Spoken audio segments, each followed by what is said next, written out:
Hi, Jeff Caldwell here with agriculture.com, bringing you your closing grain markets for today, Wednesday, July 25th. Thought I'd come out here and share in this beautiful weather that a lot of you guys are probably out enjoying, out working in the field. If you are, hopefully a lot of folks can stay in the air conditioning on days like today. Another scorcher around the Corn Belt, and again, the markets took note of that, and we rebounded today from the sharp losses we've seen the last couple of days. So first on to today's prices. In the September corn futures contract closed the day 3 cents higher at $7.93 a bushel, while December corn closed the day at $7.87. That's 8 3/4 cents higher. August beans were the leader today, closing at $16.94. That's 44 3/4 cents higher, while the September contract closed at $16.39 3/4. That's 44 1/4 higher. September wheat ended the day at $9.03 3/4. That's 25 cents higher, while the December wheat contract closed at $9.15 1/4. That's 27 cents higher. So like I said, still a lot of attention on these weather conditions out there.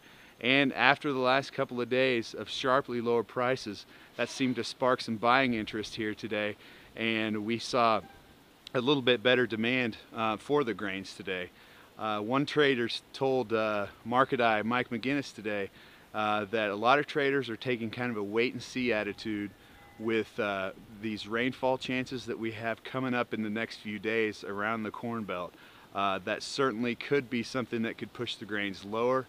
But Scott Shell, the option eye, today said that he doesn't believe that the trade has really factored these drought conditions into prices just yet, even though we thought that that had happened quite a while ago. So there could still be a lot of upside left, although it wouldn't be too huge of a surprise.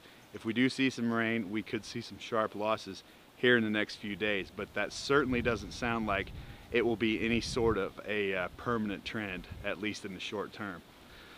We also are looking at some drastically lowering crop conditions out there. We're still out on the road here this week with the MDA EarthSat weather crop tour, and they moved through Illinois and into Iowa this afternoon, and some of the fields that they are encountering are some of the worst that they've seen on this tour so far.